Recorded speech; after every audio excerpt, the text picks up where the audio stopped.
बिस्मिल्लाहिर्रहमानिर्रहीम।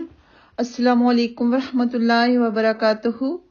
आज हम अल्लाह सुब्हानहू व तआला के फजल व करम के साथ पारा नंबर 29 के अहम निकात पढ़ेंगे। इस पारा में पहले सूरा मुल्क आ जाती है। इसमें तौहीद का बयान है। फिर जहन्नम में दाखिल होने वालों और दरोगा जहन्नम के दरमियान जो मुकालमा होगा, आपस में बात होगी, उसके बारे में है। और नबी पाक सल्लल्लाहु अलैहि वसल्लम ये सूरत रात को पढ़कर सोया करते थे, और ये जो हर रोज रात को पढ़ता है उससे कब्र के अजाब से ये सूरा मुल्क बचाएगी इंशाअल्लाह ताला, यानी दीवार बन जाएगी, अजाब नहीं होने देगी। फिर सूरा कलम आ जाती है। इसमें बाग वालों का वाक़या है कि जिनका बाग गुरबा और मस्कीन के हकूक की अदायगी ना करने के नतीजे में बाग आग की नजर हो गया। तो लड़कों के वालिद थे जो कि फौत हो चुके थे, वो अपनी जिंदगी में बाग में से गुरबा और मसाकीन को दिया करते थे। इन्होंने चाल चली कि सुबह सुबह जाके बाग से फल वगैरह ले लेते हैं ताकि कोई और ना ले सके। तो वहां पे ना बाग था, ना उसका नामो निशान था। फिर नबी पाक सल्लल्लाहु अलैहि वसल्लम के इखलाक के अली का बयान है। फिर सूरह अल-हाक़्क़ा आ जाती है। इसमें मुख्तलिफ कौमों के अज़ाब में गिरफ्तार किए जाने का बयान है। फिर क़यामत के वक़ूअ का बयान है और अच्छे लोगों के जन्नत में दाखिल होने और बुरों के जहन्नम में जाने का बयान है और असबाब का तज़किरा है। फिर सूरह मारिज आ जाती है। इसमें क़यामत के वक़ूअ का अंदाज बताया गया है कि क़यामत किस तरह होगी, कैसे होगी। फिर इंसानों के बाद सिफात का बयान है। फिर जन्नतियों की सिफात का बयान है। फिर सूरह नूह आ जाती है। तो इसमें हजरत नूह अलैहिस्सलाम के तवील तबलीग और उनके तरीका दावत का बयान है। फिर इस्तग़फ़ार के फवाइद हैं कि बारिश नाजिल होगी, माल में इजाफा होगा, नरीना औलाद मिलेगी, बागात और नहरें हासिल होंगी। फिर उसके बाद विद, सवा, यगूस, यऊक और नसर बुतों का बयान कि नूह अलैहिस्सलाम की कौम ने कहा कि हम उन्हें नहीं छोड़ सकते, उसके बारे में है। फिर सूरतुल जिन आ जाती है। नबी पाक सल्लल्लाहु अलैहि वसल्लम वादी नखला में गए, नमाज में कुरान मजीद की तिलावत कर रहे थे। जिन्नों की एक जमात का गुजर हुआ तो उन्होंने कुरान मजीद को सुना और ईमान ले आए। फिर मस्जिदों के बारे में है कि मस्जिदें सिर्फ और सिर्फ अल्लाह की इबादत के लिए हैं, इनमें किसी और को नहीं पुकारा जाएगा। फिर सूरतुल मुज़म्मल आ जाती है।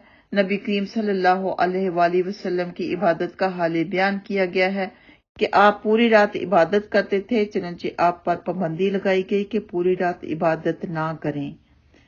फिर कुरान मजीद में से जो आसान हो उसे पढ़ने का हुक्म दिया गया है। नमाज कायम करने, ज़कात अदा करने और कर्ज हसना देने का हुक्म है, यानी नेक काम के लिए किसी को कर्ज देना। फिर सूरतुल मुदस्सिर आ जाती है। तो नबी पाक सल्लल्लाहु अलैहि वसल्लम को हुक्म दिया गया है कि आप तबलीग के लिए उठ खड़े हों और अपने रब की किबरियाई बयान करें। नबी करीम सल्लल्लाहु अलैहि वसल्लम की पैरवी से इनकार करने वाले जहन्नम का ईंधन बनेंगे। और फिर जहन्नम की बाद सिफात का बयान है। फिर जन्नतियों और जहन्नमियों का मुकालमा होगा और जहन्नम में दाखिल होने के असबाब का बयान है कि हम नमाजी नहीं थे, हम गरीब मस्कीन को खाना नहीं खिलाते थे, हम गप हाँका करते थे और क़यामत को झुठलाते थे। फिर सूरतुल क़यामा आ जाती है कि जब क़यामत कायम होगी, इंसान हैरान होगा और कहेगा, ऐनल मफर, कहाँ भाग कर जाऊं। लेकिन वहां ना कोई भाग सकता है और ना तो रब की पकड़ से बच सकता है, उसके बारे में है। फिर जब नबी पाक सल्लल्लाहु अलैहि वसल्लम पर वही नाजिल होती तो आप जल्दी जल्दी पढ़ते कि कहीं भूल ना जाऊं।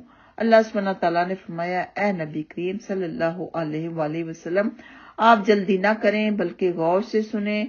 पढ़ाना हमारी जिम्मेदारी है, यानी आपके दिल में उतारना हमारी जिम्मेदारी है। गौर से सुने। तो हमारे लिए भी हुक्म है कि जब हम कुरान पाक सुन रहे हों तो बीच में से बातें ना करें, उसे गौर से सुने। फिर क़यामत के दिन बहुत से चेहरे तरोताजा होंगे और अपने रब को देख रहे होंगे और बहुत से चेहरे पूज मुर्दा होंगे, इसके बारे में है। फिर सूरतुल दहर आ जाती है। इंसानों पर एक ऐसा भी दौर आया है कि जब वो कुछ भी ना था, फिर अल्लाह सुब्हानहू व तआला अदम से वजूद बख्शता है। کے بارے میں ہے، پھر جنتیوں اور جہنمیوں کا بیان ہے، پھر نبی اکرم صلی اللہ علیہ وآلہ وسلم کو آنے والے اذیتوں پر صبر کی تلقین کی گئی ہے، صبح شام رب کے ذکر فکر میں مشغول رہنے کا حکم دیا گیا ہے، تو ہمیں چاہیے ہم صبح شام کے اذکار کی پابندی ضرور رکھیں، وہ حفاظتی اذکار ہوتے ہیں، نماز کے اذکار کی پابندی رکھیں۔ پھر سورۃ المرسلات آ جاتی ہے کہ قیامت کا بیان ہے اس میں، اور اس کے وقوع کے وقت آسمان، پہاڑ اور ستاروں کی کیا حالت ہوگی اس کا نقشہ کھینچا گیا ہے۔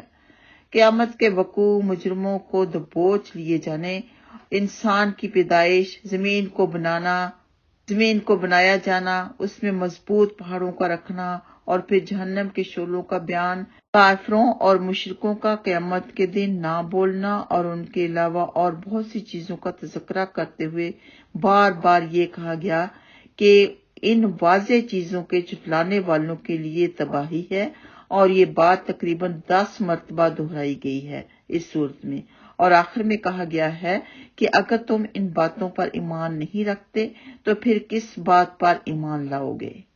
ربنا آمنا فاکتبنا مع الشاہدین، آمین یا رب العالمین۔ انشاءاللہ تعالیٰ اس کے بعد آخری پارہ نمبر 30 انشاءاللہ تعالیٰ کل کو ہم اس کے اہم نکات بیان کریں گے۔ آپ اپنا خیال رکھیے، دعاؤں میں یاد رکھیے۔ اللہ سبحانہ تعالیٰ آپ سب کو، ہم سب کو دنیا اور آخرت کے ہر انعام سے نوازے، آمین یا رب العالمین۔ السلام علیکم ورحمۃ اللہ وبرکاتہ۔